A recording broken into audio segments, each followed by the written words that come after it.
Some places challenge your comfort, others challenge your imagination. Svalbard challenges the very idea of where human life is possible. Hidden deep within the Arctic, halfway between mainland Norway and the North Pole, this frozen archipelago is a world of endless ice. Towering glaciers, months without sunlight, and polar bears that roam the wilderness in greater numbers than people. By all logic, it should be empty. Instead, thousands have chosen to call it home. They celebrate holidays beneath the northern lights, send their children to school in the polar night, and build ordinary lives in an extraordinary place. The question isn't whether people can survive here. It's why they never want to leave. Svalbard is not one island. It is an archipelago, a collection of islands, large and small, inhabited and empty, glaciated and dramatic. Sitting between 74 and 81 degrees north latitude in the Arctic Ocean. The largest island, Spitsbergen, contains the only permanent settlements and the overwhelming majority of the 2,500 to 3,000 people who call this place home year-round. The other islands, Nordaustlandet, Edgeya, Barentsja, and dozens of smaller formations, largely unvisited and among the most remote terrestrial places on the planet, are wild. Before we go further, drop a comment and let us know where in the world you are watching this from. We want to know how far this story has traveled. The total land area of the archipelago is approximately 61,000 square kilometers, roughly the size of Croatia, and yet it supports a human population smaller than many single apartment buildings in Tokyo or New York. The ratio of wilderness to human presence here is almost incomprehensible by the standards of modern life. There are no roads connecting settlements. There are no railways. There are no bridges.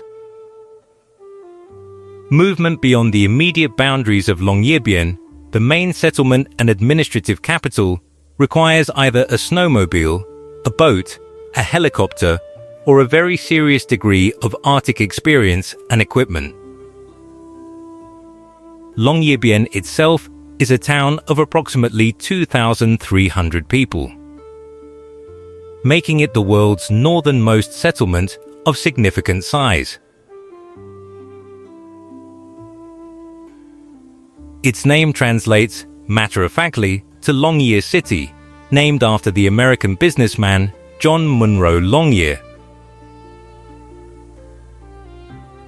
who established a coal mining operation here in 1906.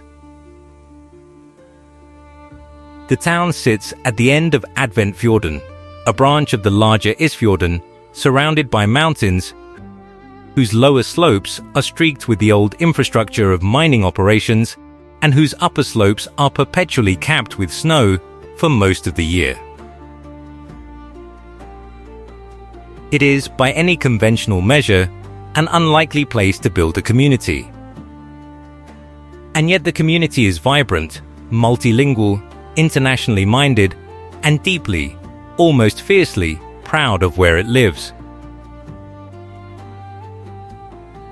Svalbard's legal status is one of its most unusual features. Under the 1920 Svalbard Treaty, signed after the First World War, Norway was granted sovereignty over the archipelago. But citizens of any of the 46 signatory nations retain the right to live and work in Svalbard without a visa or residence permit.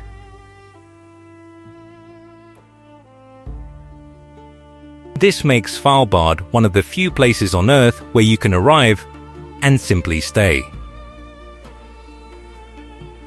A legal openness that has attracted a genuinely international community of Norwegians, Russians, Thais, Filipinos, Swedes, Germans, and dozens of other nationalities living alongside one another in circumstances that have no real equivalent anywhere else on the planet. The landscape itself is the first thing that defines everything else. Svalbard is a place of staggering geological drama. Glaciers that carve directly into the sea with thunderous crashes of ice. Mountain ridges whose exposed rock faces display hundreds of millions of years of the Earth's layered history.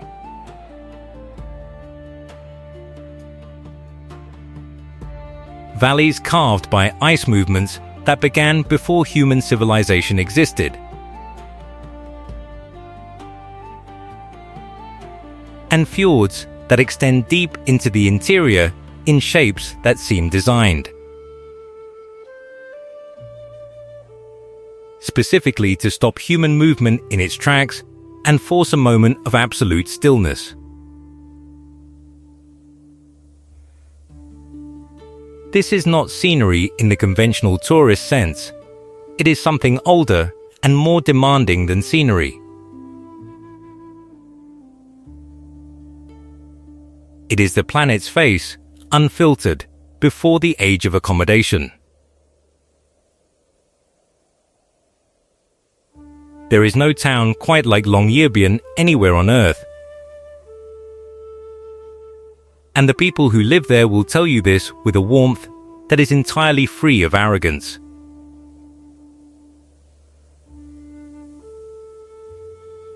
They are not boasting.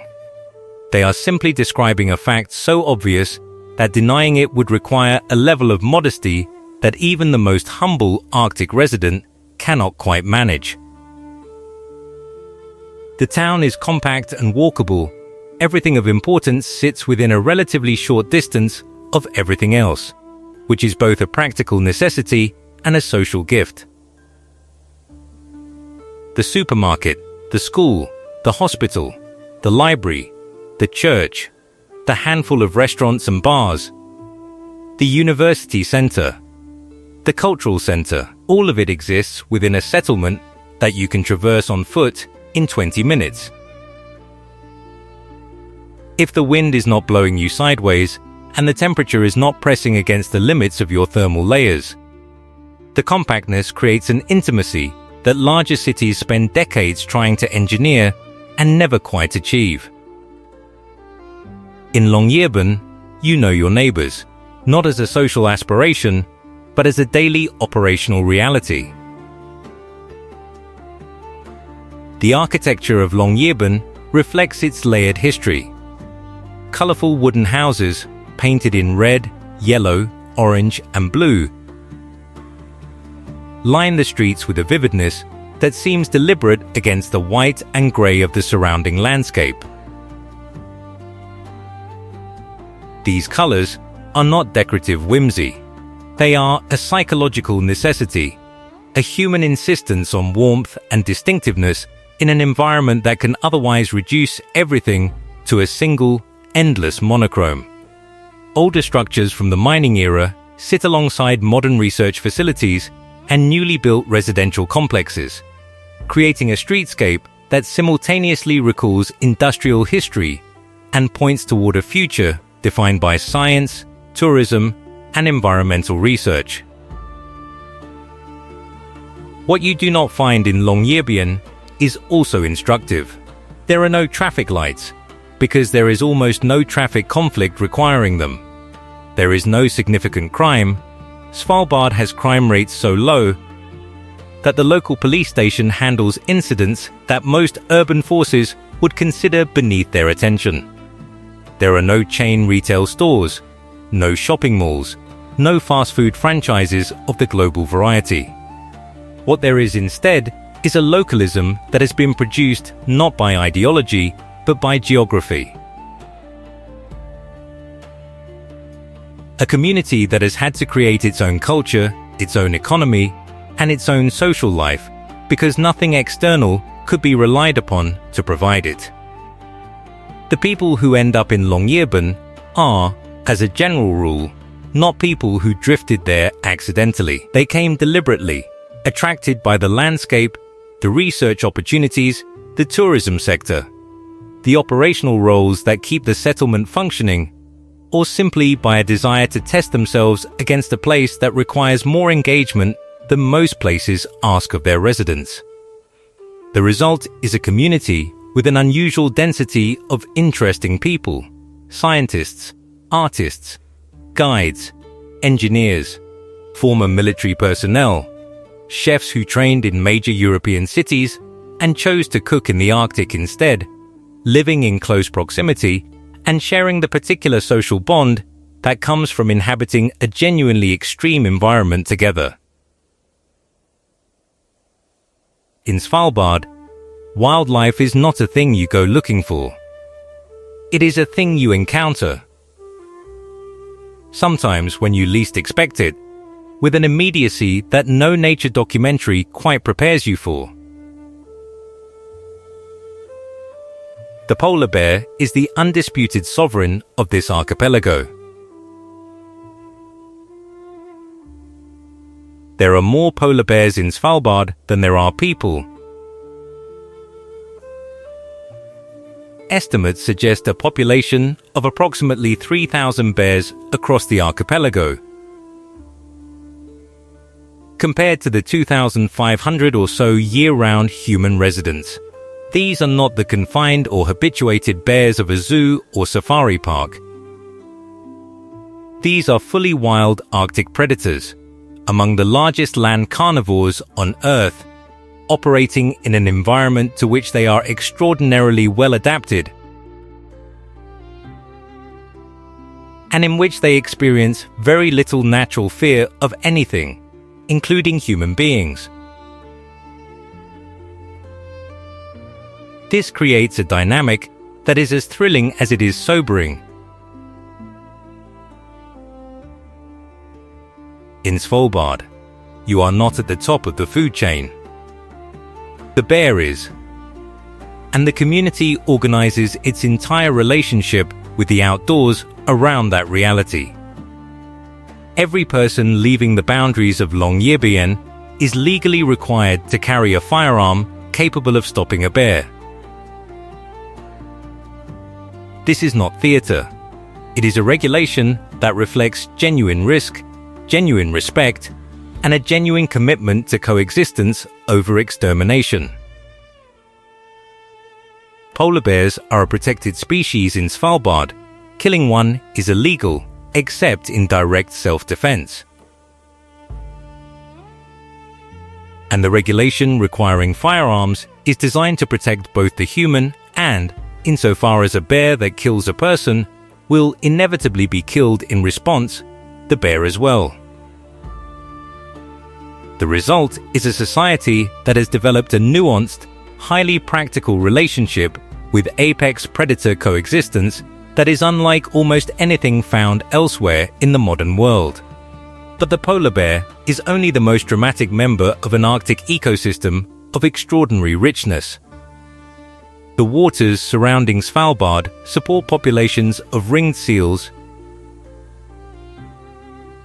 bearded seals, walrus, beluga whales, narwhals, bowhead whales,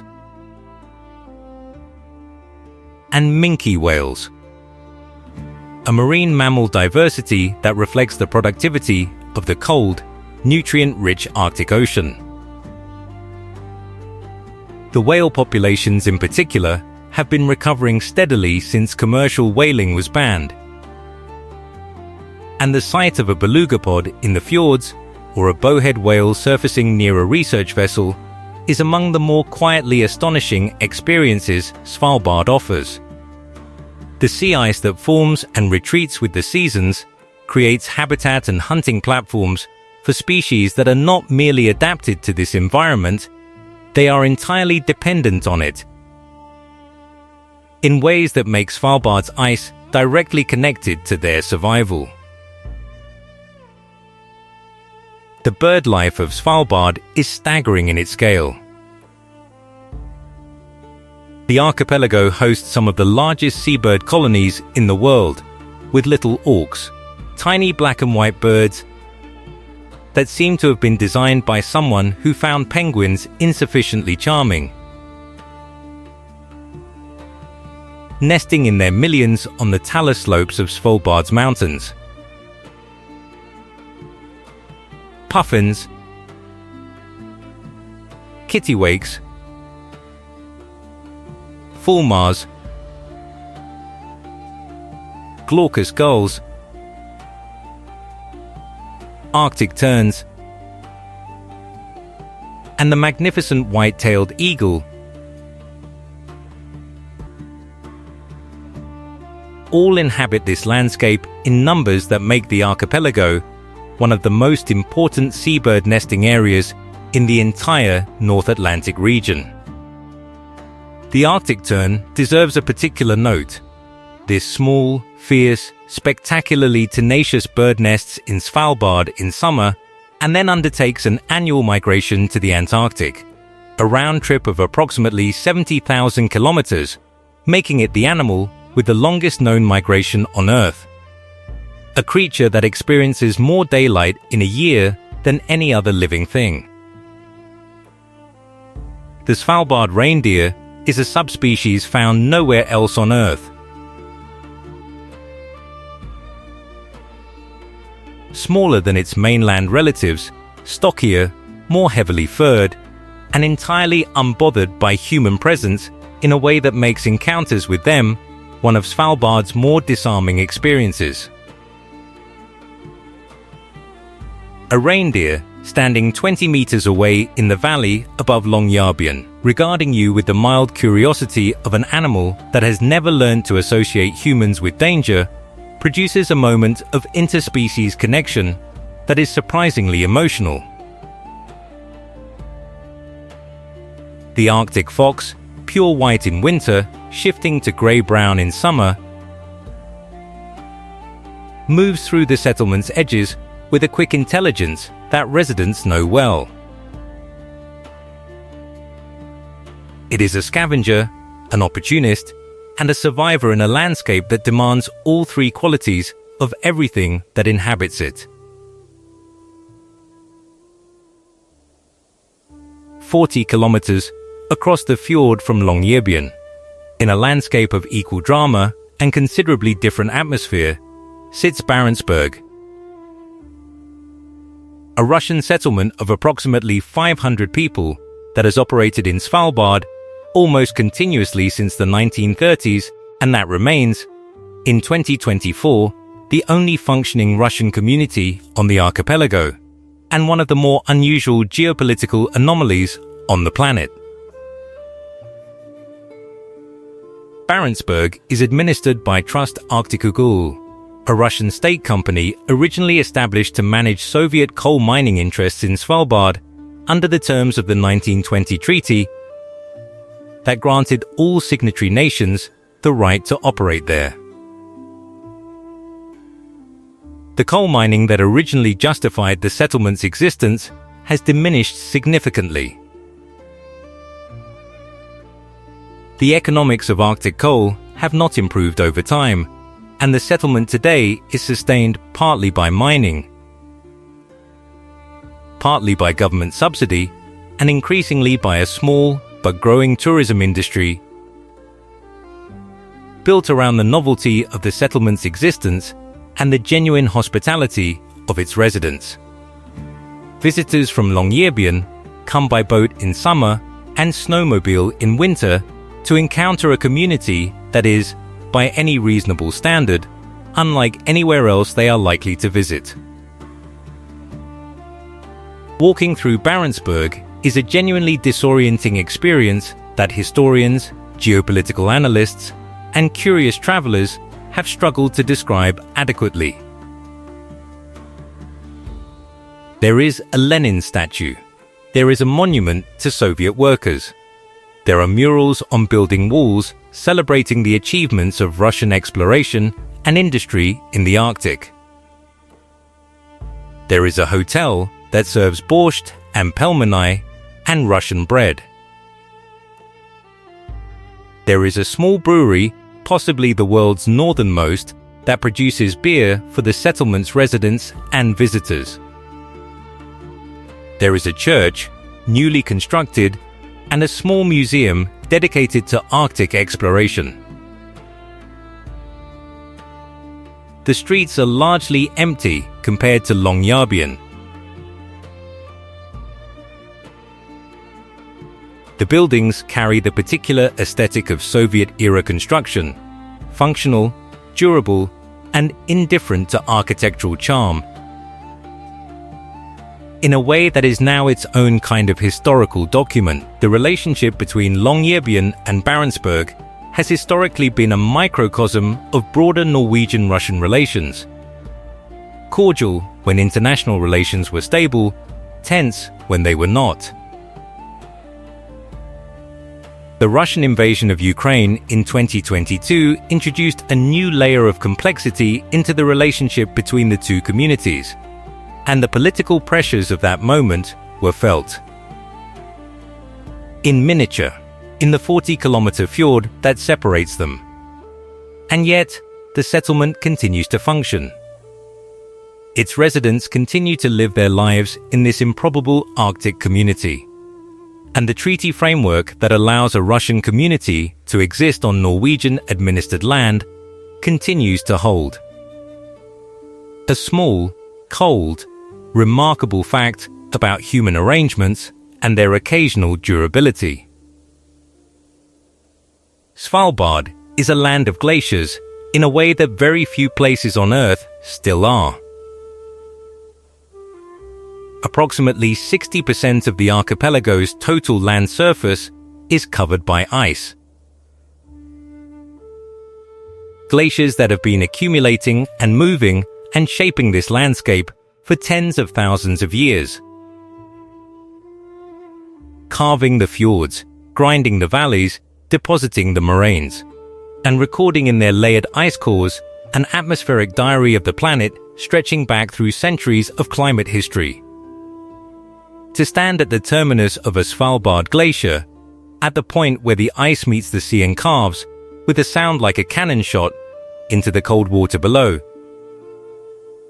is to stand at the boundary between deep time and the present moment, and to feel, with a physical immediacy that no graph or dataset can replicate, what it means for that boundary to be moving. The glaciers of Svalbard are retreating. This is not a contested observation. It is a measurable, documented, photographically and scientifically confirmed reality that researchers have been tracking for decades, and that the people who live in Svalbard observe with their own eyes across the span of a single lifetime. Glaciers that extended to the waterline within living memory have pulled back hundreds of meters, leaving exposed rock that has not seen open air since before recorded human history. The rate of retreat has accelerated in recent decades in ways that track almost precisely with global temperature increases. Svalbard is warming at a rate approximately 5 times faster than the global average, a function of Arctic amplification. The well-documented phenomenon by which changes in the global climate system produce their most extreme effects at high latitudes. And the glaciers are the most visible and most dramatic evidence of that acceleration. Inside the ice, time is stored. When snow falls on a glacier and is compressed over years and decades into ice, it traps tiny bubbles of the atmosphere that existed at the moment of compression. Ice cores extracted from Svalbard's glaciers, cylinders of compressed history, pulled from depths that represent centuries of accumulation, contain, in those bubbles, direct chemical evidence of what the atmosphere contained at specific points in the past. Carbon dioxide concentrations, methane levels, volcanic ash from specific eruptions, industrial pollutants from specific periods of human history. Reading an ice core is reading a diary of the planet's atmospheric chemistry, written in a language of molecules and isotopes that requires sophisticated equipment to translate, but that, once translated, speaks with a precision that no human record can match. The ice remembers everything, including what we have done to it. The walrus haul-outs that form on Svalbard's beaches and ice floes are directly connected to the glacier story in ways that illustrate how the Arctic ecosystem functions as a single, interconnected system rather than a collection of independent parts. Walruses depend on sea ice as resting platforms between feeding dives. As sea ice diminishes, driven by the same warming that retreats the glaciers, walruses are forced to congregate in larger numbers on land-based sites, creating haul-outs of sometimes thousands of animals that are simultaneously spectacular to observe and deeply concerning to the biologists who study them. The crowding creates stress, disease transmission risk, and stamped deaths when animals are startled. What looks, to an uninformed eye, like an abundance of wildlife is, to a scientist who understands the context, a symptom of environmental compression. A sign that the habitat is shrinking, not that the population is thriving. For the residents of Svalbard, the glaciers are not simply a scientific subject or a tourism asset, though they are both of those things. They are a relationship. People who have lived in Longyearbyen for a decade or two carry personal memories of glaciers in specific positions that no longer match the present reality. They have photographs, they have the testimony of their own eyes, taken across years, that record a change too large and too consistent to explain away. There is something particular about living in a place where climate change is not a future threat or a political debate, but a present, visible, personally witnessed transformation of the landscape you call home. It produces a kind of knowledge, not just intellectual, but emotional and physical, that the people who carry it describe as both a burden and a responsibility. The ice is changing. They are watching it happen. And they carry the weight of that witnessing into every conversation about what comes next. The place that chooses you back in the end, to live in Svalbard, is to accept a life that most people would never choose. You embrace months of darkness, followed by months when the sun never sets. You share the landscape with polar bears, knowing that beyond the edge of every settlement, nature, not humanity, is in control. There are no highways connecting towns because there are no neighboring towns to drive to. Fresh food travels thousands of kilometers to reach your table, and the frozen wilderness stretches farther than civilization itself. And yet, the people who come here rarely speak of hardship. They speak of perspective.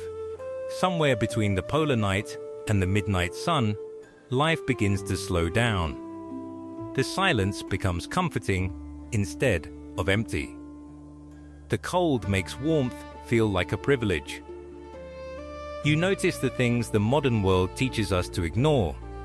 The first sunrise after months of darkness, the sound of glaciers cracking in the distance, the dancing northern lights above a town that glows like a tiny island of life in an endless sea of ice. Perhaps that is why people stay. Not because Svalbard is easy, but because it reminds them what truly matters.